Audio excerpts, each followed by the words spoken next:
Détaillé par la communication de M. Miroubi, je ne vais pas trop tarder, les enjeux, puis je passe l'enquête à la réutilisation dans le monde avec un peu d'historique, et puis l'état des lieux en Algérie, et je passe ensuite aux freins et aux entraves qui un petit peu retardent et empêchent donc l'avancée dans ce domaine, et en présentant enfin la nouvelle stratégie qui a été donc décidée par les pouvoirs publics et par les autres autorités du pays, et suite à la réunion du Conseil de gouvernement qui a eu le 23 octobre 2023 et qui a accordé donc un budget important de 51 milliards de dinars au secteur de l'hydraulique. Donc le contexte général, comme l'a bien été souligné, donc s'il y a l'effet combiné des changements climatiques que connaît la planète Terre, bien sûr, et avec l'augmentation exponentielle, j'allais dire, de la demande d'eau, a provoqué une pénurie d'eau sans précédent à l'échelle mondiale. Donc, on va dire, si on a les potentialités hydriques qui sont estimées à 18 milliards de mètres cubes, il reste que la demande en eau douce va progresser de plus de 200 millions de mètres cubes pour l'eau, et avec une croissance annuelle de la population de moins de 2%. Donc, la progression, la demande qui va augmenter, et en parallèle, la population et les besoins qui vont augmenter, et donc les besoins vont augmenter de manière exponentielle. Et l'Algérie, donc, à l'instar de tous les pays de la planète, subit de plein fouet les effets ravageurs du dérèglement climatique, et dont les conséquences tangibles se font clairement sentir et se manifestent par un stress hydrique intense qui s'amplifie avec les déficits pluviométriques enregistrés durant ces dernières années. Donc, on a un réchauffement climatique d'environ 2,7 degrés par siècle depuis les années 90, et on a une diminution de la pluviométrie durant les 4 dernières décennies, où on a enregistré une réduction de 30% par rapport à la moyenne des 5 derniers présidents. Et selon la carte climatique, on voit donc l'Algérie située dans une région donc à climat additionnel agricole, et nous avons aussi la carte de l'évapotranspiration qui montre un petit peu les pertes importantes par évaporation et transpiration, et bien sûr l'abaissement de la pluviométrie, et on voit une grande partie de l'Algérie située dans une zone de moins de 500 mm par an. Donc ça montre qu'on est dans un pays sans les changements climatiques. L'Algérie est un pays classé dans le climat aride et semi-aride, donc caractérisé par l'irrégularité spatiale et temporelle des précipitations. Donc, dans le contexte climatique d'une manière générale, donc les enjeux, si on peut les définir rapidement, nous avons une pression sur la ressource qui a atteint son point de rupture, et ce qu'on a vécu au niveau de certaines wilayas les dernières années l'atteste bien, et donc ça hypothèque notre possibilité de développement et notre sécurité hydrique. Donc nous avons un potentiel hydrique limité, une pénurie à court terme en perspective, un besoin de 25 milliards de mètres cubes à l'horizon 2030, alors que nos capacités actuelles de mobilisation au eau conventionnelle ne sont que de 18 milliards de mètres cubes. Les besoins de nouveau vie économique, de l'élévation générale du niveau de vie et de l'autosuffisance alimentaire constituent des priorités du gouvernement, donc pour atteindre ces objectifs et pour mobiliser plus d'eau. Et aussi, il y a notre objectif, c'est la résolution des embandres afin de garantir l'équité et l'égalité d'accès à la ressource. Donc, pour tout cela, donc la réutilisation des eaux usées est une solution pérenne qui répond aux objectifs du développement durable dans sa triple dimension économique, sociale et environnementale. Donc, malheureusement, le constat compté aujourd'hui, il y a environ 60% des eaux usées qui sont rejetées dans la nature. Le cachet est immense et le manque à gagner est certain, surtout si on affirme que si stations d'opération ont été réalisées à coût d'investissement élevé, ils ont coûté de l'argent et il est anormal qu'aujourd'hui, ces stations d'opération, lorsqu'il n'y plus, les résultats de l'opération sont jetés dans la nature, mais il faut aussi dire autre chose, c'est que dans le passé, la vision de réalisation de stations d'opération était dédiée uniquement à la protection de l'environnement. Le besoin, on ne s'y peut pas sentir, donc on n'avait pas en esprit la réutilisation. Donc on réalisait des stations d'opération avec uniquement un système de traitement secondaire qui ne permet pas de répondre aux objectifs qui se manifestent aujourd'hui.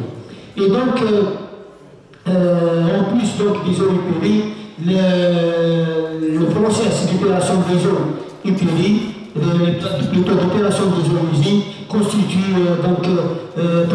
une quantité importante de l'eau qui constitue un gisement inexploité aujourd'hui, mais paradoxalement que cela peut paraître, la problématique de l'eau, pour nous, ça constitue un problème d'illumination et de stockage, et bien que ça constitue un gisement inexploité.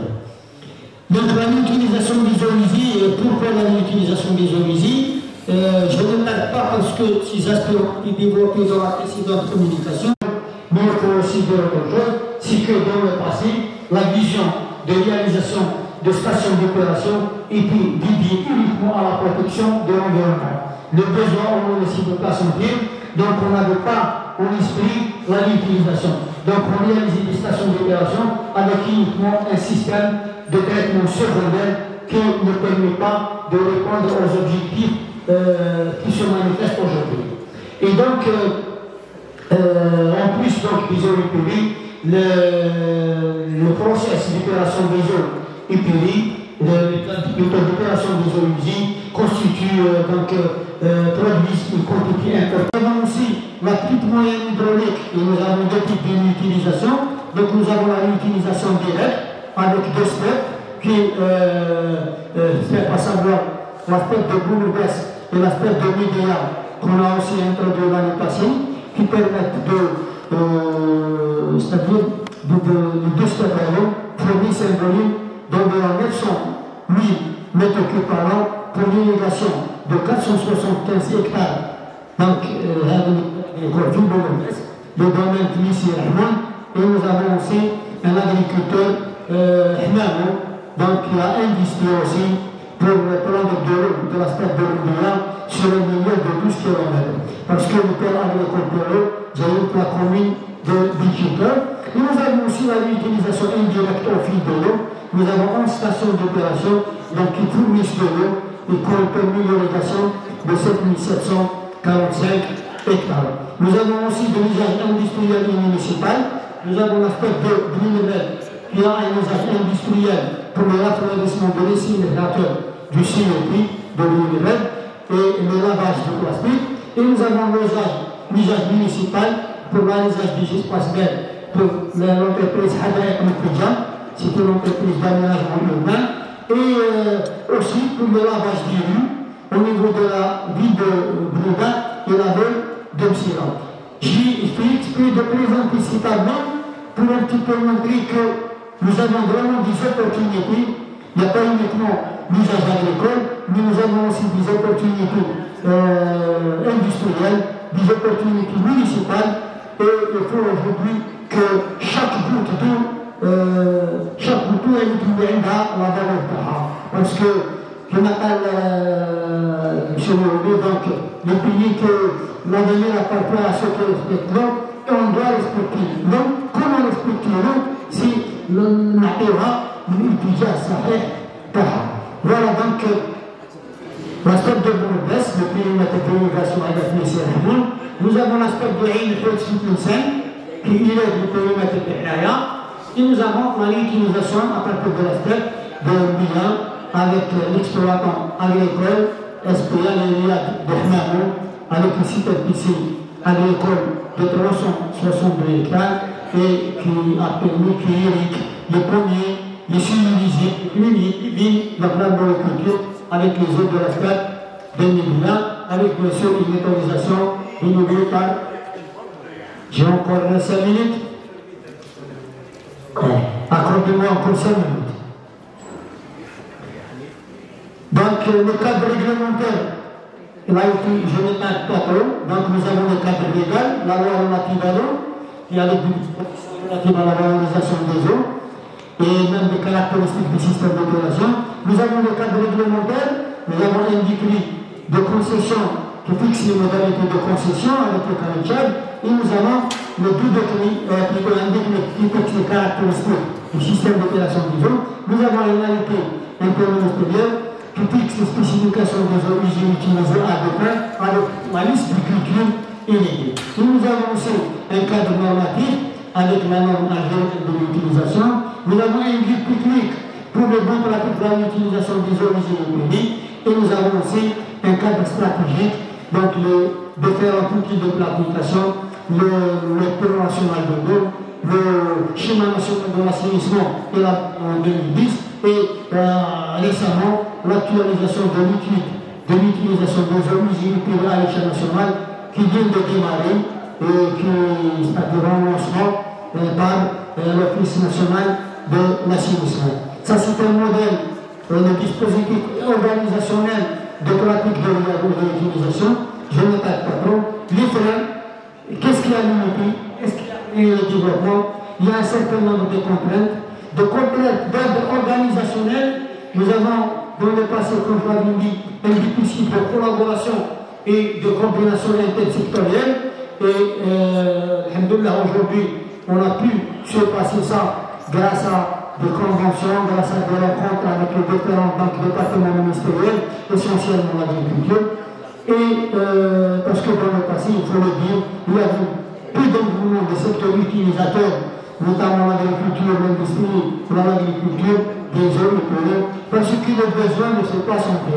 Il y a eu de l'eau, donc personne n'a accordé d'intérêt.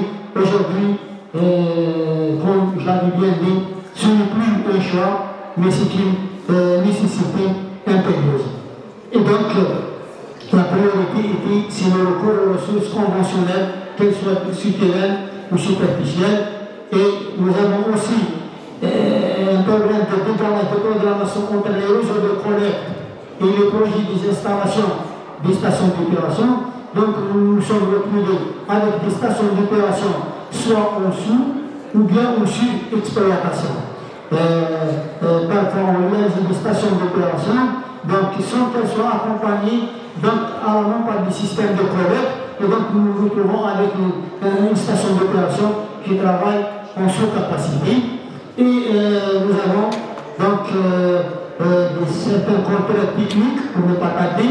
Donc, le plus important, c'est que le parc opératoire en majorité en Algérie il dispose pas de traitement tertiaire, donc il est composé essentiellement de traitements secondaires, conçus uniquement pour réduire la charge polluante avant le réchauffement naturel, et donc on ne pouvait pas aller vers une irrigation non restrictive parce qu'il y avait un risque sanitaire. Et donc,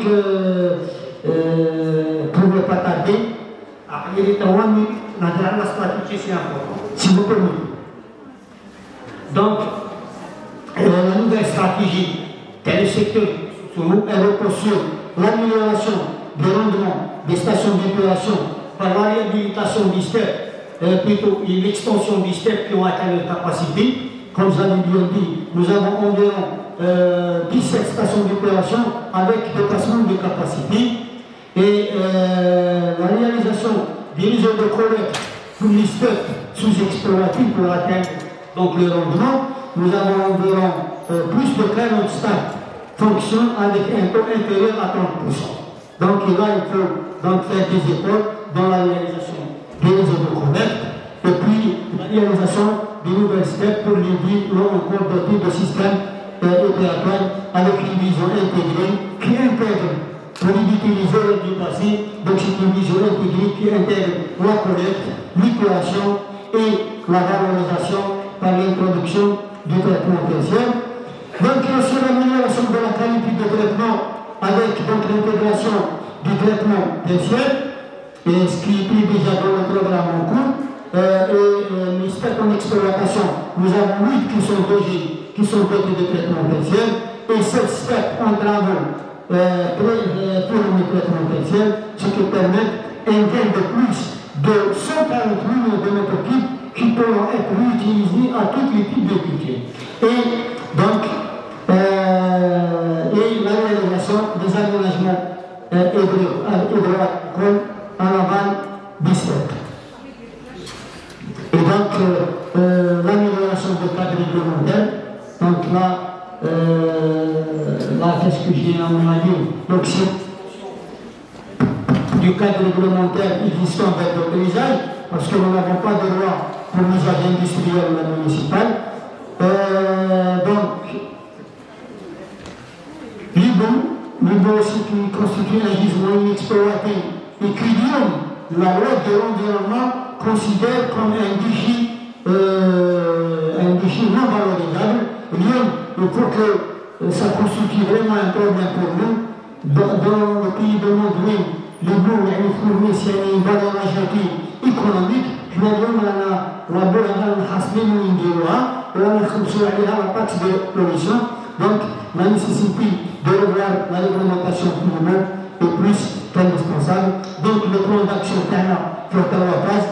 La première phase avec une autorisation d'engagement de 155 milliards de dinars. Et la première phase, c'est 34,8 millions de dinars. Et on a choisi donc les stations d'opération de grande capacité, les steps à proximité de grandes périmètres d'utilisation immédiate, et l'approvisionnement au niveau du complexe de Hadjar, dont les besoins sont importants, et la troisième cours d'exécution. La deuxième phase, c'est en cours de prépa, c'est l'installation du système de traitement tertiaire au niveau de 80 stations d'opération, et la poursuite de réalisation du step qui ne dispose pas, et la troisième, c'est en cours d'évaluation. Donc tout ça pour atteindre un double objectif, c'est l'augmentation des capacités d'opération.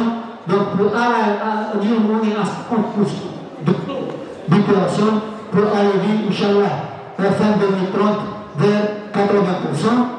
Et ça, en conséquence, l'augmentation du volume de l'utilisation, on est à 17% pour atteindre, Inch'Allah, fin 2027, fin 2026, 39%.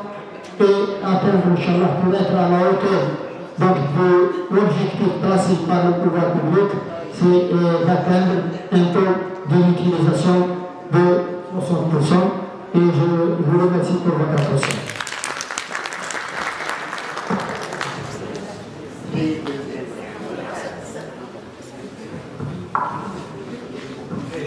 Merci, monsieur. Mais pour les étapes futures, c'est l'étude d'actualisation qui va me donner toutes ces inondations. Et parce que c'est un souci qui est très... avec ça, monsieur.